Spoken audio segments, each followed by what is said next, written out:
Alors, bonjour à tous, heureux de vous retrouver, chers amis, sur YouTube en ce vendredi 3 février 2023. 8h34, heure du Québec, j'espère que vous allez bien, malgré tout. Les scientifiques sont devenus complètement cinglés, je vous en parle depuis quelques jours.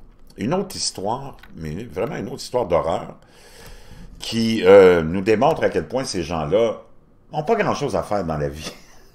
Puis, il me semble qu'il y a tellement de problèmes que si toute la force humaine, les cerveaux humains étaient utilisés, assemblés, rassemblés, unis pour travailler dans le bonheur universel, ça fait longtemps qu'on l'aurait atteint.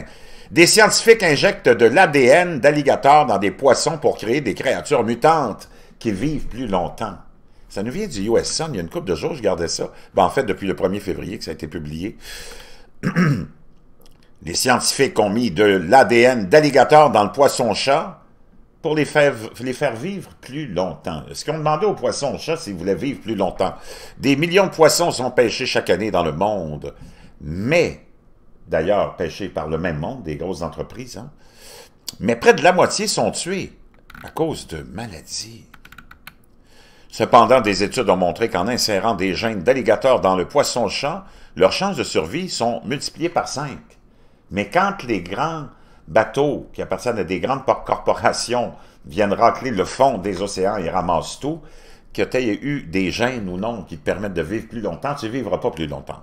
Ça, c'est la vie d'un poisson. Le gène surnommé catélicidine contient des propriétés qui protègent les reptiles des infections lorsqu'ils sont blessés. Généralement, les éleveurs traitent les poissons malades avec des antibiotiques, mais cela contribue au développement des bactéries résistantes aux antibiotiques. Mais maintenant, des scientifiques de l'université d'Auburn en Alabama fusionnent l'ADN de 2 espèces. Pas sûr que j'ai envie de manger du poisson. Ils ont détaillé leur découverte sur le serveur de préimpression BioRxiv. Le document n'a pas encore été évalué par des pairs. Les scientifiques ont utilisé la fameuse technique CRISP pour insérer le gène alligator qui code pour la catélicidine dans le poisson-chat. Ils ont constaté que le taux de survie des poissons génétiquement modifiés était résistant à une infection courante. Les poissons sont également stériles et ne peuvent se reproduire que s'ils reçoivent une injection d'hormones de reproduction, a rapporté le MIT Technology. Sur une base par livre, entre 60 et 70% de l'aquaculture américaine est la production de poissons-chats.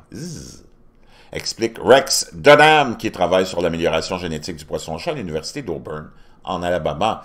Mais l'élevage de poissons-chats est un excellent terrain fertile pour les infections. Cependant, grâce à cette nouvelle méthode, nous verrons peut-être moins de décès de poissons-chats. Donc, vous mangerez un poisson-chat, mi-chat, mi-alligator.